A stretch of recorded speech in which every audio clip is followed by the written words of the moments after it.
izleyen herkese buradan selamlarımı, sevgilerimi, saygılarımı gönderiyorum. Biz neredeyiz? Çok önemli bir şahsiyetin, bir insanımızın evindeyiz. Kimdir? Kimin evindeyiz? Perihan ablanın evindeyiz. Peki Perihan Bakır, Perihan abla kim? Bizim çok büyük bir değerimizin Cemal Süreyya'nın kız kardeşi. Onun evindeyiz. Bir kitap çıktı tabii. Perihan abla yani ilk kaynaktan anlatıldığı şekliyle bir kitap çıktı. Çünkü piyasada o kadar çok çarpıtılma vardı ki.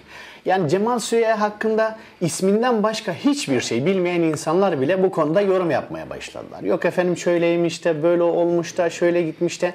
Yani yalan yanlış, hiç gerçekle alakası olmayan bir sürü söylenti piyasada dolaşmaya başladı. Her önüne gelen de kitap yazmaya başladı.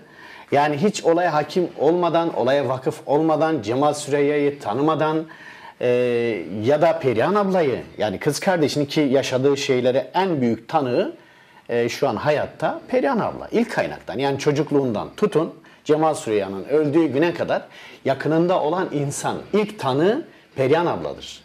Yani onun için bu kaynak bence diğer bütün kaynaklardan tarafsız bir şekilde ve de duygusallıktan uzak bir şekilde gerçeği yansıtan kaynaktır yani. Bu sadece benim fikriyatım değildir. Aklı başında olan, mantıklı düşünebilen, akil insanlar ya da hani düşünme yetisi olan herkesin, vicdanı olan herkesin düşünebileceği ve kabul edebileceği bir gerçeklik. Şimdi işte ben Perihan ablaya, biz bugün misafir olduk. Sağ olsun evini açtı, kapılarını açtı bize. Bütün o sağlık sorunlarına rağmen, bütün kibarlığıyla, içtenliğiyle bize kapılarını açtı. Ben de geldim. Bana da bu son çıkan kitabı kendisi anlatmıştı. Kızı kaleme aldı o kitabı. Gerçekleri birebir anlatan bir kitap. Onu da bana herhalde Perihan abla şimdi hediye edecek. İmzalamış benim için. Çok teşekkür ediyorum. Ellerinden öpüyorum. Estağfurullah. Ellerinden öpüyorum. Çok teşekkür ederim. Sen bizim başımızın tacısın. Teşekkür. Çünkü senden Cemal Süreyya'nın kokusu geliyor. Çünkü sen hani o güzelliğin büyük bir parçasısın. Sağ ol. Şimdi evet, bu kitap. Kitabın ismi Size Nefesimi Bırakıyorum.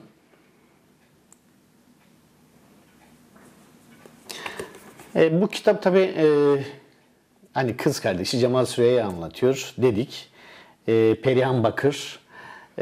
O alttaki ince yazıyı okur musun? Şurada tabii ben de yakın görme problemi yaşıyorum ama okuyayım. Tatil bitti. Artık abim gidecek. Üzüldük, ağlıyoruz. Ben yine çok ağlıyorum. Abim, ağlamayın. Bakın size ne yapacağım dedi. İçeride soba yanıyor ama dışarısı çok soğuk. Camlar bile buz tutmuş. Camı hohladı. Nefesinden camın o kısmı açıldı. Size nefesimi bırakıyorum.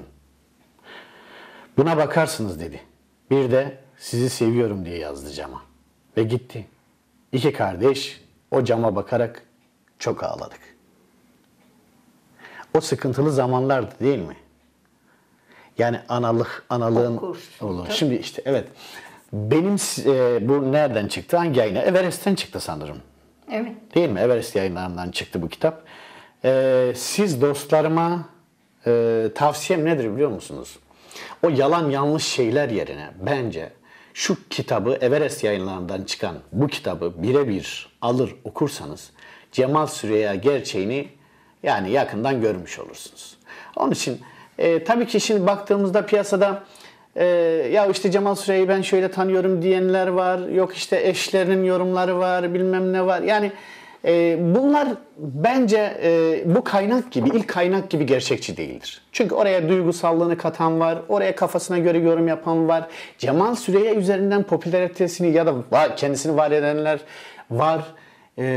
Ki yani Cemal Süreyya'nın hayatı çok naif, şiirsel bir hayat olmanın yanı sıra o yolun üzerindeki taşlar da çok yani. Yani bunun en yakını mesela düşündüğünüzde bu kitabı okuduğunuzda da göreceksiniz. Kızı mesela Ayça. Yani onun işte Cemal Süreyya'nın babasının o naifliğine rağmen onunla çatışma içerisine girmesi. İşte oğlu Memo'nun yine Cemal Süreyya'ya yaptığı haksızlıklar, adaletsizlikler ve en acı olan şeylerden bir tanesini size anlatmak, aktarmak istiyorum. bilmiyorum, dünyada yeryüzünde görülmüş bir şey midir? Ya da bu bir ilk midir? Bu kadar Türk edebiyatına emek vermiş. İkinci yeni şiir akımının öncüsü ve babası.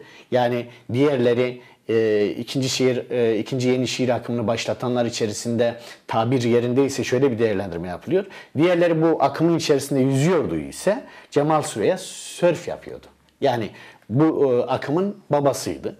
Bu kadar büyük bir değerin hani piyasada işte kulaktan dolma, işte ön yargılı bir şekilde yazılan, çizilen şeylerle yıpratılmasına hiç müsaade edilmemelidir. Hiç kimsenin de buna hakkı yoktur.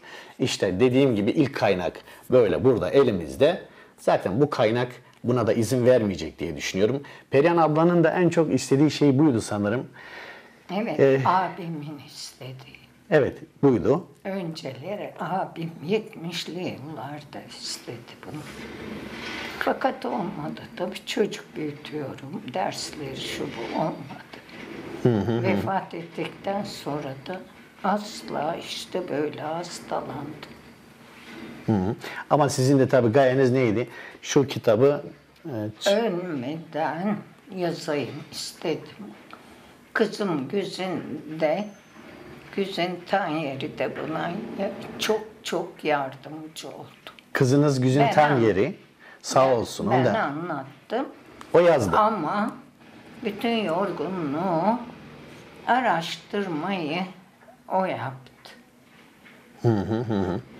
Onun da emeği için kendisine buradan çok teşekkür ediyoruz. Onun emeği dayısı için, dayısını hepsi çok severdi. Ama Güzin daha çok beraber olurdu dayısıyla. Değil mi? Daha çok zaman Evet, geçirdi. Daha çok tabii. birlikte. Onun için dayısı O da yakından tanıyor yani. esirgemedi. Zaten dayısı için sanırım Güzin abla şey demiş. Yani benim idealim. Yani dayısı gibi olmak, değil mi? Evet. Evet. Yani neticede o da birebir dayısını görmüş. Dayısının nasıl bir ruh halinde olduğunu, ne olduğunu. İç içe olduğu zamanlar oldu. Ona kitaplar ayırırdı. Güzin ablaya ama. Banka çıkışında dayısına uğrardı. Gel sana kitap vereyim. Çok birliktelikleri. Berrin işten dönünce, vapurdan inince uğrarlardı Adnan'la. Beraber olurlardı. Çok olurdu Dicle'de. Bir daha İzmir'de Dicle'nin evi var. Bundan sonra benim evim var demektir dedi abi. Çocuklara çok düşkündü değil mi? Çok seviyordu. Tabii dayılarını çok seviyorlardı. O da dayısı da onları çok seviyordu. İftihar ediyorum Perihan derdi. Evet, evet. Yani şimdi emeğinize sağlık. Dediğim gibi Kız kardeşi. hangisi? Bu. Şu. O 2007'de Kız kardeşinizin ismi neydi? Ayten. Ayten. da Zaten sizin sanırım Ayten'le de çok böyle birebir yaşadıklarınız, birlikte vakit geçirmenizden Tabii, tutun. abi, en çok Ayten. Ayten yani bütün o zulme dayanamayarak evden kaçan kız kardeşinizdi değil mi Ayten? Evet. Evet. Evet. İşte burada Ayten kız kardeşi. Onu da gösterelim böyle.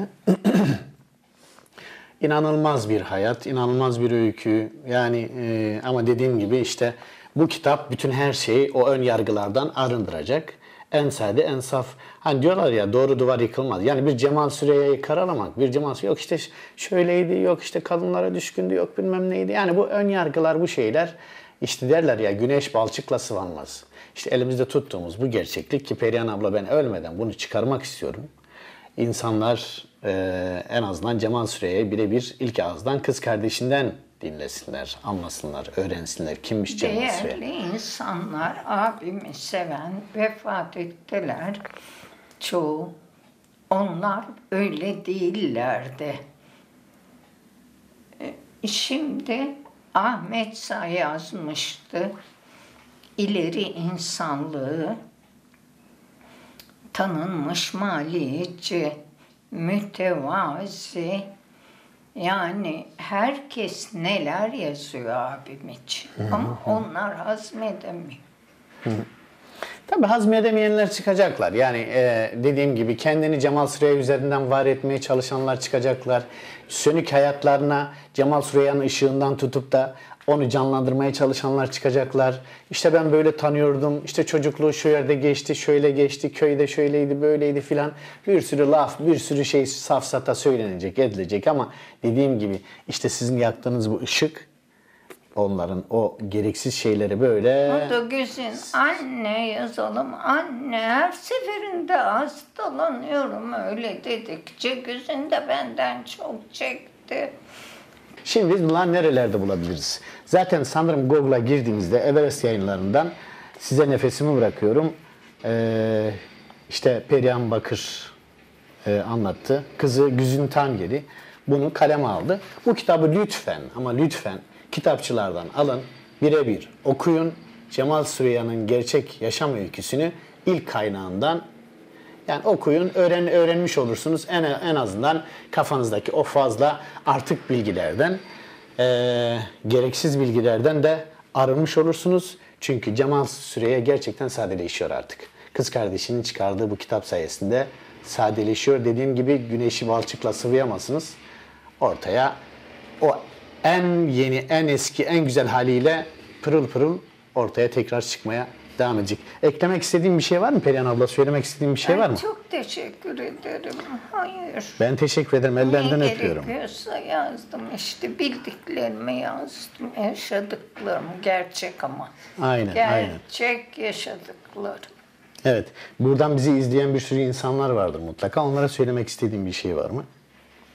Ne söyleyebilirim bilmiyorum. Ne söyleyebilirim. Dinledikleri için teşekkür ederim. Ben de onlar adına size teşekkür ederim. Ellerinizden öpüyorum. Çok sağ olun. Bize bu fırsatı bana verdiğiniz için. Sağ olun. Ellerinizden öpüyorum. Teşekkür ederim. Sağ olun, var olun. Evet yani böylelikle bizim de çok da yormak istemiyorum açıkçası. Çünkü Perihan abla yani ondan fazla ilaç kullanıyor. Bir de bu olayı hatırladığı zaman ister istemez hani titreme başlıyor. Yani kolay değil. Çok büyük bir travma.